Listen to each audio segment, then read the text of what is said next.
Distinguished viewers, welcome. The host of Factor TV is the Secretary General of NATO, Jens Stoltenberg. Warmest greetings, Mr. Secretary General. Thank you very much for this exclusive opportunity. Your visit to South Caucasus ends here in Armenia. Tell us, please, what was the agenda you came with to our region? What are the results you are living it with? And in general, is NATO considering expansion towards this region? I visited this region, the South Caucasus, because this region matters for NATO. Peace and stability in this region is, of course, first and foremost important for the people living here, but it's also important for the rest of Europe. Peace and stability will foster more investments, more economic growth, more prosperity. And it will also ensure that we have a stable neighborhood for NATO allies, and when our neighbors are peaceful, we are also more secure. So the South Caucasus, countries like Armenia, Georgia and Azerbaijan are all in different ways important partners for NATO, and therefore I very much appreciated my visit to this region over the last few days. Very well. Mr. Ilham Aliyev spoke about peace while talking to you. Meanwhile, he displaced forcefully 120,000 Armenians from there and now threatens large-scale war against Armenia if Armenia doesn't give him the Zangezur corridor, for example, and doesn't give him the enclaves. Your Excellency, Secretary General, how do you see the architecture of security and peace in this region? What should be the checks and balances, the restraints that might be necessary to provide for enduring peace and not allow escalations? First of all, I think that peace is extremely important, and a lasting peace agreement between Armenia and Azerbaijan is important both for Armenia and Azerbaijan and for the wider region and for the whole of Europe. So this matters for international security. Second, I strongly believe that you are now closer to a peace agreement than you have been for a very long time, but there are still some obstacles, some things that have to be solved.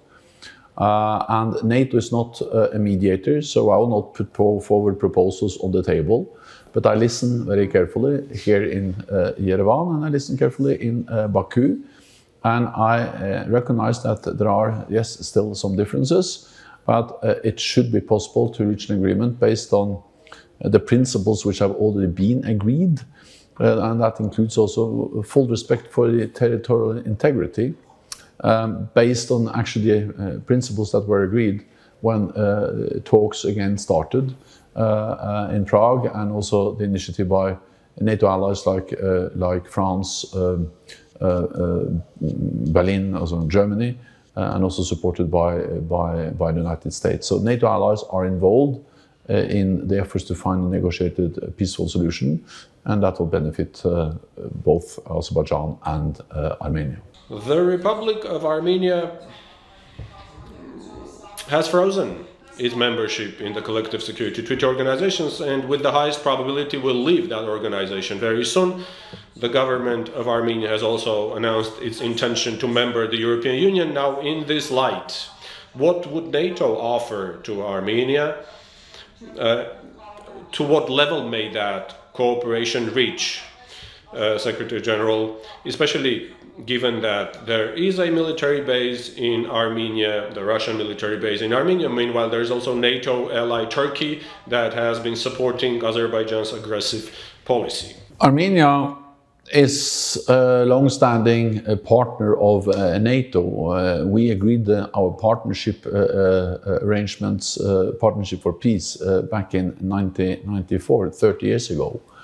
And my visit here to Armenia and the region is a demonstration of the will from the NATO side to further deepen, to strengthen our partnership. We appreciate what Armenia has done for support of NATO missions and operations. I met Armenian soldiers in different NATO missions, and they are always impressed me by their skills, their professionalism, and their dedication. But NATO is also helping Armenia to develop your defense and security institutions, to bolster democratic control, and I welcome also the strong commitment of Armenia to NATO's core values, to the values we share, democracy, the rule of law. And NATO is ready to help you to implement and to strengthen those values. Then, for NATO, it's extremely important that every nation, and that includes, of course, also Armenia, has the right to choose its own path. So it's for Armenia to decide whether Armenia would like to be part of the CSTO or not. And as it is for any nation in Europe to decide whether it wants to be part of NATO. We respect the sovereign democratic choice of sovereign democratic nations.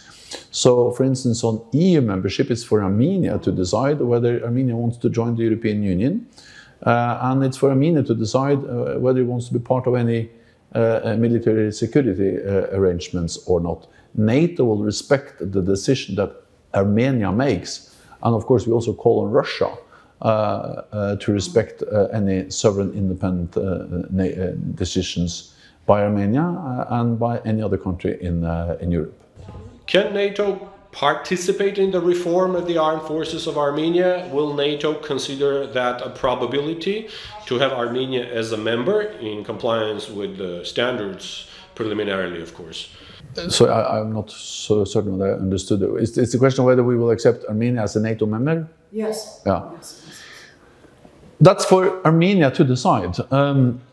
We have worked with many countries in Europe that are close partners of NATO, but has not aspired for NATO membership, and then we totally respect that. For decades, Finland and Sweden said clearly that they don't want to be members of NATO, and we said, fine, if you don't want to be a member of NATO, then you're not members of NATO, it's for you to decide. But then Finland and Sweden changed their mind after Russia's brutal invasion of Ukraine. And then we said, fine, okay, now we have a new position, you want to join NATO. We sat down with them, we discussed the conditions, and then we invited them, and now both Finland and Sweden are members of NATO. So NATO's door remains open. We have demonstrated that over the last years with Montenegro, North Macedonia, Finland and Sweden coming in as members, but not by NATO forcing them into NATO. It's through their free democratic choice. As long as Armenia is not applying for membership, which is a decision, of course, we totally respect, is for Armenia to decide, then we are ready to do more together with Armenia as a partner, not a NATO ally. And we believe that NATO can do a lot to help to strengthen your defense and security institutions, everything from demining to cyber defense. We have worked with many other partners across Europe, and of course we are ready to do more together with Armenia. One of the purpose of my visits here has been to discuss how can we do more together with Armenia, knowing that Armenia is not applying for NATO membership.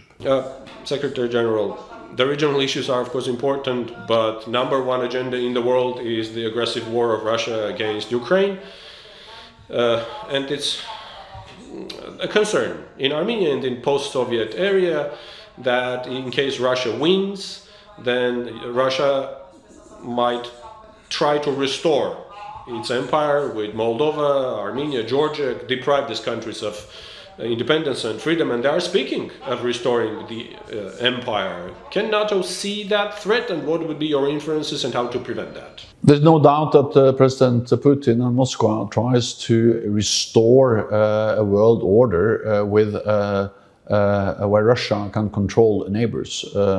And we have seen that in Georgia, where they actually have supported the separatists in Abkhazia and South Ossetia.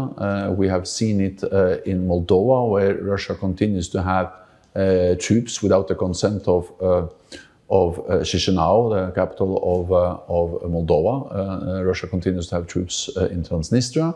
And of course, we have not least seen it in Ukraine. The war in Ukraine didn't start in 2022. The war in Ukraine started in 2014, when Russia annexed Crimea and occupied or controlled parts of eastern Donbass. Then we had a full-fledged invasion, which was an even stronger blatant violation of international law.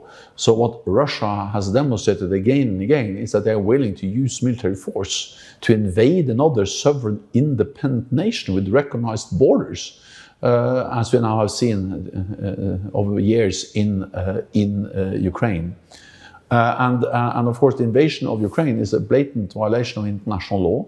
It's a blatant violation of documents that Russia has assigned to, including the Budapest Memorandum, where Russia recognized Ukraine within its international recognized borders, including Crimea and the whole of Donbass. And the Russian invasion of Ukraine is also a violation of the Almaty agreement. So there is no doubt that what we have seen is that Russia uses military force to subvert, to control neighbors. This is a tragedy for the Ukrainians, and therefore we need to support them. But if President Putin prevails in Ukraine, it's also dangerous for all of us, because then the message to him is that when he used military force against the neighbor, Armenia, Ukraine or any other country, then he gets what he wants. And that's the reason why it is so important to support Ukraine, to ensure that President Putin does not prevail, does not win, but that Ukraine prevails as a sovereign independent nation. May you guarantee that Ukraine will get all the necessary assistance in order to defend its sovereignty and independence? Today, NATO avoids direct confrontation with Russian Federation, but you also mentioned that essentially there are threats to the neighboring states as well. Would you intervene as a military organization if Russia conquers Kiev and threaten the neighbors too? NATO has two tasks when it comes to Ukraine. One is to provide support to Ukraine, and NATO allies have provided unprecedented support to Ukraine. When President Putin invaded Ukraine back in February 2022, he believed that he was able to get control of Ukraine within weeks or days. That didn't happen, and that was first and foremost because of the bravery, the courage of the Ukrainian people, armed forces, but also because of the support that NATO allies provided to Ukraine. We will continue to support Ukraine. At the same time, Ukraine is not a NATO ally. So the same security guarantees that applies for Poland, for the Baltic countries, for all the other NATO allies, they don't apply for Ukraine. So we support Ukraine, but we have no plans of sending in NATO combat troops to Ukraine. Our task is to support Ukraine and then prevent this war from escalating into a full-fledged war between Russia and Ukraine, Russia and NATO, and that's the reason also why we have increased the military presence of NATO forces in the eastern part of the NATO alliance. So we guarantee the security of all NATO allies. By doing that, we have prevented any military attack against any NATO ally for 75 years since NATO was established, and we support Ukraine, upholding them to uphold their right for self-defense, a right which is enshrined in the UN Charter. Your Excellency, Secretary General, thank you very much for this exclusive opportunity. Factor TV hosted Jens Stoltenberg, NATO Secretary General.